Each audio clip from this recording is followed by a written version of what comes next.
नमस्कार।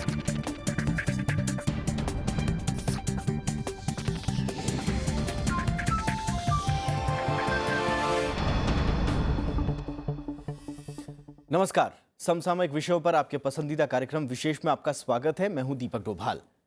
भारत हमेशा से एक शांतिप्रिय देश रहा है। वसुधैव कुटुंबकम यानी सह अस्तित्व की नीति हमारी परंपरा का हिस्सा है। लेकिन आधुनिक दौर में सिर्फ शांति के रास्ते पर चलकर अपना अस्तित्व बचाए रखना आसान नहीं है। शांति कायम रखने के लिए देश के पास न्यूनतम सुरक्षा तंत्र होना जरूरी है। इसी के मद्देनजर चीन से युद्ध के बाद भारत ने अपने परमाणु कार्यक्रम की शुरुआत की।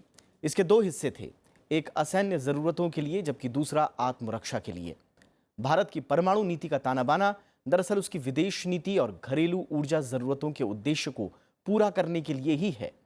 हमारी परमाणु नीति का आधार रहा है नो फर्स्ट यूज, यानी हम कभी भी किसी पर पहले परमाणु हमला नहीं करेंगे, लेकिन हमला होने की दिशा में अगर ऐसी जरूरत पड़ी तो हम करारा जवाब जरूर देंगे। इसके लिए हमने परमाणु ट्राइडेंट तैयार किया। हमारा परमाणु कार्यक्रम, परमाणु क्षमता से जुड़ा मिसाइल कार्यक्रम, लड़ाकू विमान और पनडुब्बियां इसका हिस्सा हैं। लेकिन आज के दौर में पहले हमला न करने की नीति कितनी प्रासंगिक है, इसे लेकर काफी बहस होती रही है। विशेष में आज हम बात करेंगे परमाणु नीति की प्रासंगिकता की, इसके फायदों की, और साथ ही बताएंगे भारत ने अपनी परमाणु क्षमता में कितना इजाफा किया है। तो शुरू करते हैं आज का विशेष।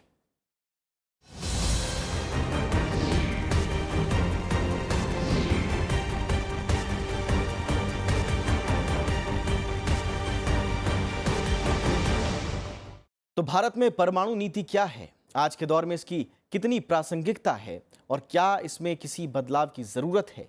ये कुछ ऐसे सवाल हैं जिन्हें लेकर पिछले कुछ वर्षों में चर्चा तेज हुई है। खासकर 2014 के चुनाव के आसपास इसमें बदलाव को लेकर तमाम तरह की बातें हुई। आइए जान लेते हैं परमाणु नीति के मुख्य बिंदु क्या हैं और इन्हें लेकर किस तरह की बहस है।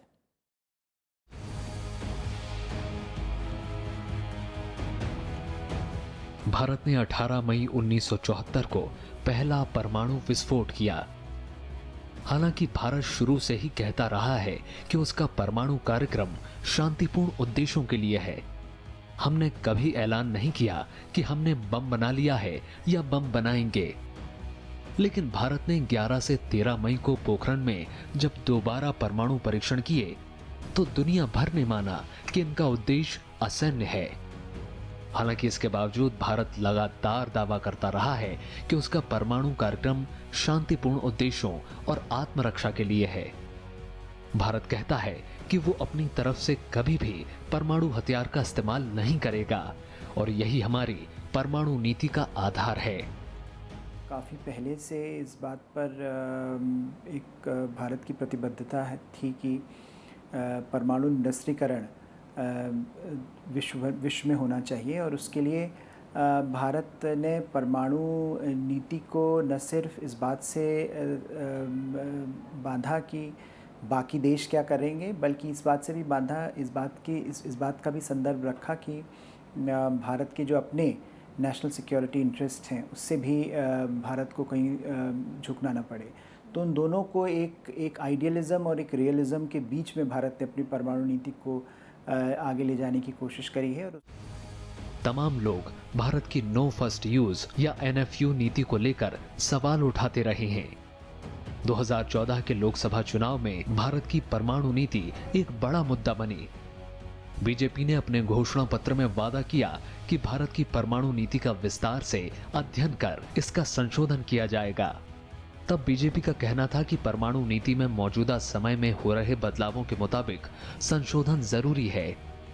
2014 में बीजेपी को जबरदस्त बहुमत मिला। हालांकि इन 4 साल में सिर्फ एक बार ही परमाणु नीति चर्चा में आई है। नवंबर 2016 में तत्कालीन रक्षा मंत्री मनोहर पर्रिकर ने कहा कि इस नीति में बदलाव जरूरी है। हालांकि भारत की मौजूदा सरकार विदेश और रक्षा नीति में कोई नाटकीय परिवर्तन कर सकती है, इसे लेकर शंकाएं कम ही लोगों को हैं। मेरे विचार से भारत की परमाणु नीति की पूरी विश्व में सराहना की जाती है। वाजपेयी साहब ने कंसेप्ट लाया था नो फर्स्ट यूज़ वाला। इसका मतलब हम अपने आप किसी भी प्रतिस्पर्धी के ऊपर न्यूक्लियर वेपन्स का यूज़ नहीं करेंगे जब तक हमारे ऊपर कोई अटैक नहीं करता। ये परमाणु नीति का काफ़ी पूरे विश्व में बोलबाला है और लोगों को लगता है ये एक अच्छी परमाणु नीति है कि जहाँ पे आप न्यूक्लियर वेपन जैसे संहारक वेपन्स का यूज़ करने के बारे में बात नहीं कर रहे हैं, लेकिन आप खाली आपके प्रतिस्पर्धी को बताते हैं कि हमारे पास भी काफ़ी भारी मात्रा में वेपन्स अवेलेबल हैं और हमें युद्ध न करने की इसीलिए ज़रूरत है। अब सवाल ये कि नो फर्स्ट यूज नीति की आज के समय में क्या प्रासंगिकता है। भारत के दो प्रमुख पड़ोसी पाकिस्तान और चीन परमाणु शक्ति संपन्न हैं। इसके अलावा परमाणु संपन्न उत्तर कोरिया और रूस भी भारत से बहुत दूर नहीं है। लेकिन हमारी सबसे बड़ी चिंता पाकिस्तान और चीन का मजबूत गठजोड़ और पाकिस्तान में मजबूत नॉन स्टेट एक्टर्स हैं। नो फर्स्ट यूज नीति हमारे परमाणु कार्यक्रम के आत्मरक्षात्मक होने की बड़ी दलील है। ये बताता है कि भारत एक जवाबदेह परमाणु शक्ति है। इसका हमें फायदा भी मिला है। न सिर्फ हमारे परमाणु कार्यक्रम की अंतर्राष्ट्रीय स्वीकार्यता बढ़ी है, बल्कि कई अंतर्राष्ट्रीय परमाणु क्लब और संगठन हमें सिर्फ इसीलिए अपना रहे हैं। भारत का जो एक स्टेटस है, ये सारे विश्व भर में इसको माना जाता है कि भारत एक तरह से de facto nuclear weapon state है। इसके बावजूद कि उसने न्यूक्लियर प्रोलिफरेशन ट्रीटी साइन नहीं करी है, तो कहीं पर वो जो भारत का जो एक रुतबा है वो बड़ा है और भारत की जो अपनी नेशनल सिक्योरिटी इंटरेस्ट है उसको प्रिजर्व किया गया है। लेकिन जो आपने दूसरा प्रश्न उठाया कि क्या इसको बदलना चाहिए, इस पर मुझे लगता है कहीं पर एक तरह से गणना चल रही है कि किस तरह से भारत अपनी जो रीजनल स्टेट्स हैं उनका जो रिएक्शन है, उनकी जो नीति है उसको देखते हुए किस तरह से बदलाव उसमें कर सकता है। तो मुझे लगता है ये तो बहुत धीरे धीरे होगा, इसमें कोई जल्दबाजी की ज़रूरत नहीं है, क्योंकि भारत अपने आप को परमाणु शक्ति बना चुका है और मिनिमम डिटेरेंस जिसको हम कहते हैं वो हमारे पास है। क्या भारत को नो फर्स्ट यूज नीति बदल देनी चाहिए? हालांकि ट्रंप प्रशासन से हमारी नजदीकी, रूस के साथ ऐतिहासिक रिश्ते और दक्षिण पश्चिम एशिया में बदलते हालात के मद्देनजर भारत अगर ऐसा ऐलान कर भी देता है तो विरोध के आसार कम ही हैं। हाल के दिनों में इस नीति में बदलाव के संकेत भी मिले हैं, लेकिन लंबी अवधि में इसका नुकसान होने की आशंकाएं भी जताई जा रही हैं। जबकि हम परमाणु आपूर्तिकर्ता समूह यानी एनएसजी में दाखिल होने की जद्दोजहद कर रहे हैं, ऐसे में यह कदम नुकसान पहुंचाने वाला हो सकता है। यानी कूटनीतिक लिहाज से यह सही नहीं माना जा सकता। ये सही है कि हर नीति की समय समय पर समीक्षा होनी चाहिए और अगर जरूरत पड़े तो बदलाव भी होना चाहिए, लेकिन ये बदलाव हम अपनी जरूरतों के हिसाब से तय करें और इसमें कोई अंतर्राष्ट्रीय दबाव या किसी देश का डर शामिल ना हो। लीना शर्मा के साथ जैगम मुर्तजा, राज्यसभा टीवी। भारत हमेशा से शांतिपूर्ण देश रहा है। राष्ट्रीय सुरक्षा, विकास और दुनिया के दूसरे देशों के साथ शांतिपूर्ण सह अस्तित्व के साथ सद्भाव बनाए रखना हमेशा से भारत की प्राथमिकता रही है और हम इसमें खरे भी उतरे हैं। लेकिन अंतर्राष्ट्रीय घटनाओं के कारण जैसा अंतर्राष्ट्रीय घटनाक्रम बदल रहा है और बदलता रहा है, भारत को अपनी राष्ट्रीय सुरक्षा और विकास को सुनिश्चित करने के लिए परमाणु नीति अपनाने को मजबूर भी होना पड़ा। हालांकि भारत की परमाणु नीति शांतिपूर्ण उद्देश्यों के लिए ही रही है, लेकिन ये जानना जरूरी है कि इस नीति का इतिहास क्या रहा है, कहां से ये शुरू हुई और इसकी गाथा किस तरह की है। इसके लिए जानते हैं इस रिपोर्ट के जरिए।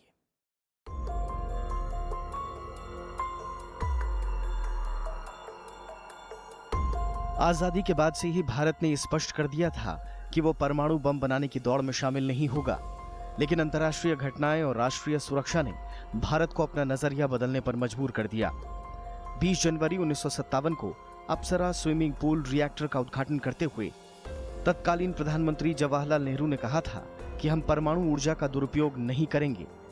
लेकिन नेहरू की मौत के बाद अंतर्राष्ट्रीय स्तर पर घटी घटनाओं ने भारत की परमाणु नीति को काफी प्रभावित किया।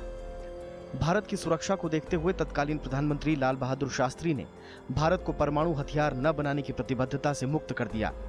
लाल बहादुर शास्त्री ने कहा कि नीतियां हमेशा आगे की सोच रखने वाली और परिवर्तनशील होनी चाहिए। परमाणु कार्यक्रम 60-70 के दशक में शुरू हुआ। उसके बाद अगर हम देखें तो हाल ही में 1998 में जब हमने पोखरण 2 का परीक्षण किया, उसके बाद यह कार्यक्रम ने थोड़ा जोर पकड़ा है। परमाणु नीति ऐसी होती है कि आपके पास खाली परमाणु बम हो से फ़ायदा नहीं होता, आपको वो परमाणु बम को डिलीवर करना होता है एक टारगेट के ऊपर। उसके लिए आपको कई प्रणालियाँ लगती है। आपके पास फाइटर एयरक्राफ्ट्स की ज़रूरत होती है उसके लिए, या मिसाइल टेक्नोलॉजी की ज़रूरत होती है, या पनडुब्बियों की भी ज़रूरत होती है। भारत की परमाणु नीतियों में बदलाव 1965 में देखने को मिला, जब निशस्त्रीकरण आयोग के समक्ष भारत ने कहा कि वो परमाणु अप्रसार संधि को स्वीकार नहीं करेगा। परमाणु ऊर्जा के अंतर्राष्ट्रीय नियंत्रण के संबंध में भारत ने अपनी नीति में हमेशा दो बातों पर जोर दिया। पहला, परमाणु ऊर्जा स्रोत के आर्थिक उपयोग की आजादी सभी को हो, और दूसरा कि इसे निशस्त्रीकरण से जोड़ा जाए। भारत के परमाणु विकास कार्यक्रम को अगर हम देखें तो साफ पता चलता है कि भारत की परमाणु नीति और परमाणु ऊर्जा कार्यक्रम शांतिपूर्ण उद्देश्यों के लिए रहा है। इस दिशा में परमाणु ऊर्जा अधिनियम 1948 और 1962 से पहले 1945 में इंस्टीट्यूट ऑफ फंडामेंटल रिसर्च और 1948 में परमाणु ऊर्जा आयोग की स्थापना महत्वपूर्ण पड़ाव है। इंडिपेंडेंस के काफ़ी बाद हमने जो सिविलियन न्यूक्लियर एनर्जी प्रोग्राम था उसको शुरू कर दिया था। उसमें जो हमारे साइंटिस्ट थे उस समय के, उन्होंने उसकी नींव रखी कि हम न्यूक्लियर टेक्नोलॉजी को सिविलियन यूज़ में कैसे ला सकते हैं। लेकिन जहाँ पर मिलिट्री जो पोस्चरिंग थी, वहाँ पर भारत हमेशा से ये कहता रहा कि परमाणु निरस्त्रीकरण होना चाहिए, और उसके चलते भारत जो NPT जब बना 1968 में, न्यूक्लियर प्रोलिफरेशन ट्रीटी, उसके चलते भारत ने ये कहा कि हम इस ट्रीटी को साइन नहीं करेंगे, क्योंकि ये ट्रीटी एक तरह से आर्टिफिशियल डिस्टिंक्शन क्रिएट करती है। 5 जो न्यूक्लियर वेपन स्टेट्स 1968 तक बन गए थे, उनको वो न्यूक्लियर वेपन स्टेट घोषित कर दिया था और बाकी देशों को नहीं। दरअसल दूसरे विश्व युद्ध के बाद परमाणु संपन्न देशों ने परमाणु अप्रसार संधि बनाकर विश्व को 2 गुटों में बांट दिया। इसके तहत एक ग्रुप में वैसे देश थे जो परमाणु हथियारों से लैस थे, तो दूसरे ग्रुप में बिना परमाणु संपन्न देश। अंतर्राष्ट्रीय परमाणु संपन्न देशों की भेदभावपूर्ण नीतियों के बाद भारत ने शांतिपूर्ण तरीके से परमाणु संपन्न होने की पहल शुरू की। इसके लिए भारत के परमाणु कार्यक्रम के जनक डॉक्टर होमी जहांगीर भाभा ने ही 1945 में इंस्टीट्यूट ऑफ फंडामेंटल रिसर्च की नींव रखी थी। लेकिन सही मायने में इस दिशा में काम 1962 के भारत चीन युद्ध के बाद शुरू हुआ। 1964 में चीन ने परमाणु परीक्षण कर भारत की चिंता को और बढ़ा दिया। इसके बाद भारत ने अपनी परमाणु नीति में बदलाव किया और देश को परमाणु शक्ति संपन्न बनाने के प्रयास तेज कर दिए। 1965 में भारत और पाकिस्तान के बीच हुए युद्ध ने इस जरूरत को और मजबूत कर दिया। ये माना जा रहा था कि चीन की मदद से पाकिस्तान ने भी परमाणु शक्ति हासिल करने की होड़ शुरू कर दी है। 1974 में तत्कालीन प्रधानमंत्री इंदिरा गांधी के नेतृत्व में भारत ने अपना पहला परमाणु परीक्षण किया। इस परीक्षण के बाद भारत ने कहा कि उसका परमाणु कार्यक्रम और नीति पूरी तरह से शांतिपूर्ण उद्देश्यों के लिए है। इस परीक्षण से पूरी दुनिया चौंक गई। भारत दुनिया की 5 महाशक्तियों के बाद परमाणु शक्ति बनने वाला 6ठा देश बन गया। हालांकि 1974 से लेकर 1998 तक भारत की परमाणु नीति में कोई बड़ा बदलाव नहीं आया, लेकिन इस दौरान अमेरिका समेत दुनिया के अन्य परमाणु शक्ति संपन्न देश भारत पर NPT यानी परमाणु अप्रसार संधि और CTBT यानी व्यापक आणविक परीक्षण प्रतिबंध संधि 1993 पर हस्ताक्षर करने के लिए दबाव बनाते रहे, लेकिन भारत ने इस भेदभावपूर्ण नीति पर हस्ताक्षर करने से मना कर दिया। दरअसल ये संधि सिर्फ गैर परमाणु राष्ट्रों पर ही रोक लगाती है। इस तरह भारत ने CTBT पर हस्ताक्षर करने से मना कर दिया। 1980 के दशक से प्रक्षेपास्त्रों के विकास के साथ ही भारत की परमाणु नीति में महत्वपूर्ण बदलाव आया। अंतरिक्ष संबंधी क्षमताओं के विकास के साथ साथ प्रक्षेपास्त्रों के विकास ने भारत की परमाणु नीति को नया मोड़ दिया। 1998 में अटल बिहारी वाजपेयी भारत के प्रधानमंत्री बने और राष्ट्रीय सुरक्षा को देखते हुए उन्होंने भारत को बड़ी परमाणु शक्ति बनाने का नारा दिया। प्रधानमंत्री बनने के 2 महीने के भीतर ही वाजपेयी ने परमाणु वैज्ञानिकों को दूसरे परमाणु परीक्षण की तैयारी के निर्देश दिए। हालांकि इससे जुड़ी महत्वपूर्ण तैयारियां पूर्व प्रधानमंत्री PV नरसिम्हा राव के समय में ही काफी हो चुकी थी। 11 मई और 13 मई 1998 को भारत ने पोखरण में दूसरा परमाणु परीक्षण किया। इस दौरान कुल 5 परमाणु डिवाइस का परीक्षण किया गया। इसके बाद 2003 में भारत ने परमाणु नीति की घोषणा की। इसमें कहा गया कि भारत अपनी सुरक्षा के लिए न्यूनतम परमाणु क्षमता विकसित करेगा। पहले प्रयोग नहीं करने की NFU यानी नॉट फर्स्ट यूज की नीति भारत की परमाणु नीति का आधार रहा है। 2003 की अपने परमाणु नीति में भी भारत ने इस बात को दोहराया कि परमाणु हथियारों का कभी भी अपनी तरफ से वो पहले प्रयोग नहीं करेगा, लेकिन परमाणु हमला होने की सूरत में भारत जवाब जरूर देगा। भारत की नीति ये हमेशा डिफेंसिव रही है और भारत खाली अपने प्रतिस्पर्धियों को बताना चाह रहा है कि हमारे पास ये वेपन्स है। दुनिया में भारत ऐसा एक ही देश होगा कि जिसके दोनों एडवर्सरीज हम जिसको बोल सकते हैं वो भी परमाणु वेपन्स हैं उनके पास। तो ऐसी स्थिति में भारत के पास कोई और ऑप्शन नहीं था बलाए हाय परमाणु वेपन रखने का। हालांकि एनपीटी का सदस्य नहीं होने के बावजूद कई देशों की भारत से परमाणु डील है। इसके चलते भारत अंतर्राष्ट्रीय बाजार से कानूनी तौर पर परमाणु तकनीक और सामग्री खरीद सकता है। इससे भारत के सैन्य और असैन्य परमाणु कार्यक्रमों पर दुनिया के भरोसे का पता चलता है। आज Bharat missile technology control regime यानी MTCR, वासेनार अरेंजमेंट और ऑस्ट्रेलिया ग्रुप का सदस्य बन चुका है। इसके बाद उसकी परमाणु आपूर्तिकर्ता समूह यानी NSG में दावेदारी काफी मजबूत हो गई है। NSG के लिए भी अमेरिका से लेकर फ्रांस, जर्मनी और तमाम देशों ने भारत की दावेदारी का पुरजोर समर्थन किया है। हालांकि NSG में भारत की आधिकारिक सदस्यता में चीन अभी भी एक बड़ी रुकावट है। Bureau report, Rajya Sabha TV. और हमारी अगली रिपोर्ट भी परमाणु कार्यक्रम के इतिहास से ही जुड़ी हुई है, जिसमें आप इस चरण को थोड़ा और विस्तार से समझ पाएंगे।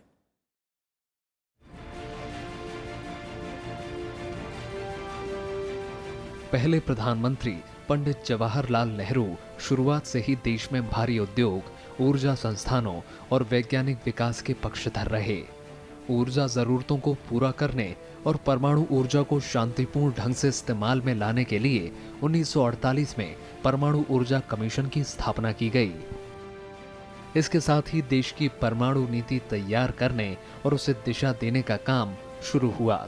देखिए, भारत एक चाह रहा है, भारत एक कोशिश कर रहा है कि जो उसकी जो न्यूक्लियर पॉलिसी है, परमाणु शक्ति है, वो 3 हिस्सों में बटी रहे। हमारे पास न्यूक्लियर केपेबल फाइटर्स, एयरप्लेन्स भी हैं, हमारे पास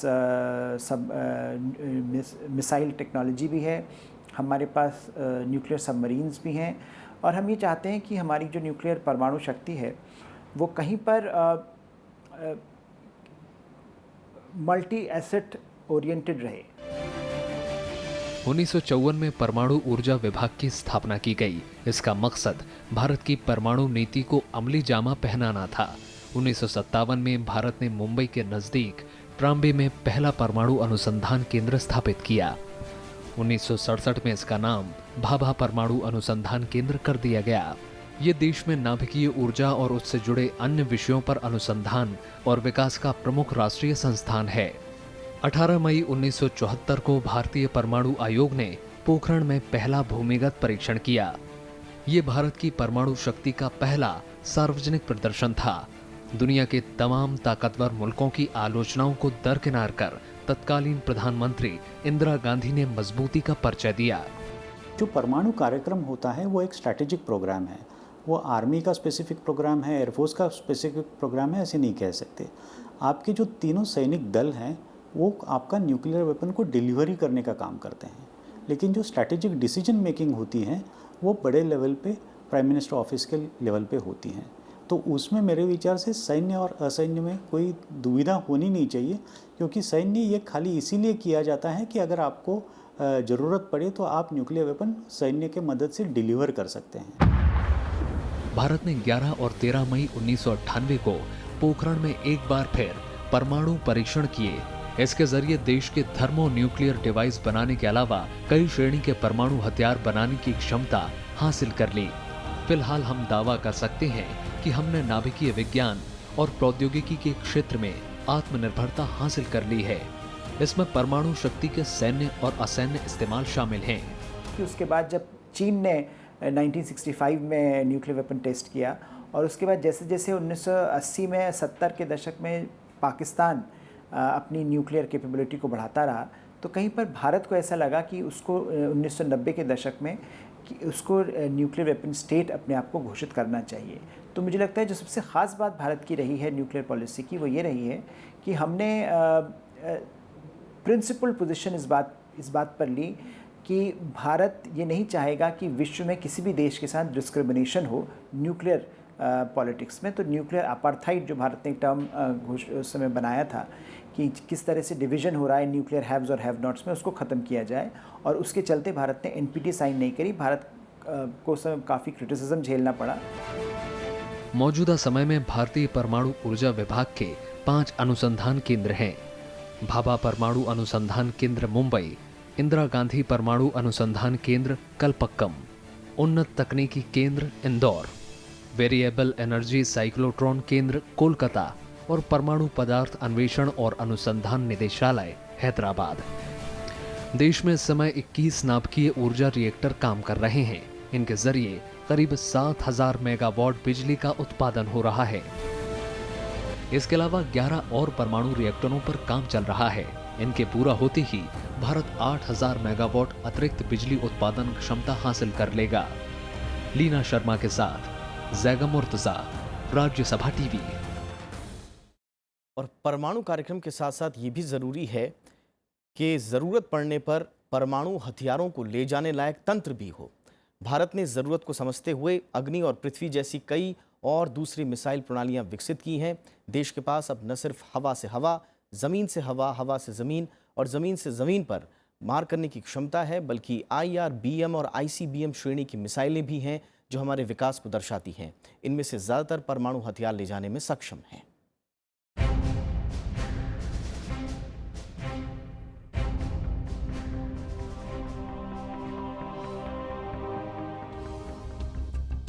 भारत में बैलिस्टिक मिसाइलों पर अनुसंधान का काम 1960 के दशक में शुरू हुआ। APJ अब्दुल कलाम की अगुवाई में 1982 में भारत ने महत्वाकांक्षी मिसाइल कार्यक्रम की शुरुआत की। Integrated guided missile development programme के तहत भारत ने जल्द ही मिसाइल तकनीक को उन्नत बनाने में कामयाबी पाई। 1989 में DRDO ने अग्नि 1 का सफल परीक्षण कर भारत को मिसाइल की दुनिया में चुनिंदा देशों की सूची में ला खड़ा किया। मौजूदा वक्त में परमाणु क्षमता से लैस अग्नि मिसाइलें भारत का सबसे महत्वपूर्ण मिसाइल कार्यक्रम है। भारत के पास मीडियम रेंज बैलिस्टिक मिसाइल श्रेणी की अग्नि 1, इंटरमीडिएट रेंज बैलिस्टिक मिसाइल श्रेणी की अग्नि 2, अग्नि 3, अग्नि 4, जबकि इंटरकॉन्टिनेंटल बैलिस्टिक मिसाइल श्रेणी की अग्नि 5 मिसाइलें सेवा दे रही हैं। ये सभी मिसाइलें 1 टन से 3 टन तक हथियार ले जाने में सक्षम हैं। इसके अलावा DRDO फिलहाल अग्नि 6 पर भी काम कर रहा है। माना जा रहा है कि इसकी मार करने की क्षमता 8 से 12,000 किलोमीटर तक होगी। भारत ने तब से न्यूक्लियर ट्रायड डेवलप करना शुरू कर दिया है। तो भारत के पास आज सक्षम एयरक्राफ्ट्स हैं जो न्यूक्लियर बम को टारगेट के ऊपर डिलीवर कर सकते हैं। हमारी मिसाइल प्रणाली भी काफ़ी प्रगत हो चुकी है। हमने हाल ही में अग्नि 5 का भी सफल परीक्षण किया है। एक जिसको इंटरकॉन्टिनेंटल बैलिस्टिक मिसाइल बोलते हैं, 5000 किलोमीटर से भी ज़्यादा दूरी पर जो मारा कर सकता है, वैसे मिसाइल्स भी हमारे पास उपलब्ध है। इसके अलावा परमाणु क्षमता से लैस पृथ्वी मिसाइलें भी भारत की महत्वपूर्ण ताकत हैं। पृथ्वी के कई संस्करण हैं, जिनमें पहला था पृथ्वी 1। स्वदेश में विकसित इस मिसाइल का दूसरा संस्करण पृथ्वी 2 है, जबकि पृथ्वी 3 मिसाइलों का परीक्षण सन 2004 में किया गया। पृथ्वी मिसाइलें 150 से 600 किलोमीटर तक मार करने में सक्षम हैं। पृथ्वी की सभी मिसाइलें शॉर्ट रेंज बैलिस्टिक मिसाइल श्रेणी की हैं और पृथ्वी के जरिए 500 किलोग्राम तक के बम गिराए जा सकते हैं। पृथ्वी और अग्नि मिसाइलों की सफलता के बाद भारतीय वैज्ञानिकों ने समुद्र से सतह पर प्रहार करने वाली धनुष मिसाइल को विकसित किया। यह मिसाइल पृथ्वी मिसाइल का ही नौसैनिक संस्करण है। सतह से हवा में मार करने वाली आकाश मिसाइलों का विकास भी 1990 में ही शुरू किया गया था और इनका पहला परीक्षण मार्च 1997 में किया गया। ब्रह्मोस मिसाइल भारत और रूस के द्वारा विकसित की गई सुपरसोनिक मिसाइल है। ये देश की अब तक की सबसे आधुनिक मिसाइल प्रणाली है। रैमजेट तकनीक पर आधारित ब्रह्मोस सुपरसोनिक मिसाइल 200 से 300 किलोग्राम पेलोड के साथ 300 किलोमीटर की दूरी पर अपने लक्ष्यों को भेज सकती है। इस मिसाइल को जमीन से, हवा से, पनडुब्बियों से या युद्धपोत से भी प्रक्षेपित किया जा सकता है। अक्टूबर 2014 को DRDO ने स्वदेशी तकनीक से विकसित देश की पहली सबसोनिक मिसाइल निर्भय का परीक्षण किया।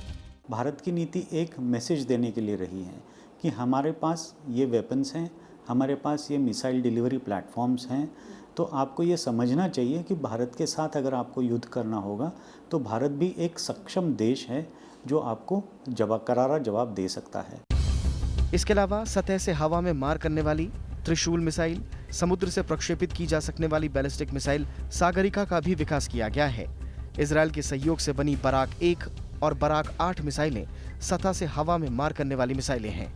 इसके अलावा भारत के पास नाग और सतह से सतह पर मार करने वाली सामरिक प्रक्षेपास्त्र शौर्य मिसाइल भी है, जो 1 टन परंपरागत या परमाणु हथियार ले जाने में सक्षम है। हाल ही में भारत ने K4 मिसाइलों का भी सफल परीक्षण किया। K4 परमाणु सक्षम एक बेहद उन्नत सबमरीन बैलिस्टिक मिसाइल है। Bureau report, Rajya Sabha TV.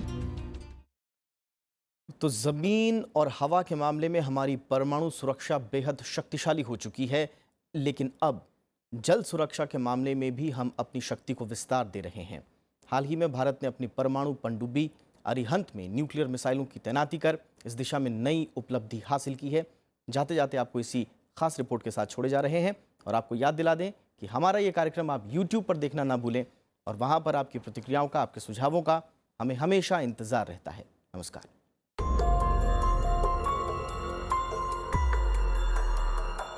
Arihant यानी भारत की वो स्वदेशी परमाणु पनडुब्बी जो बैलिस्टिक मिसाइल दागने की क्षमता रखती है। भारत INS अरिहंत जैसी 2 और परमाणु पनडुब्बी बना रहा है।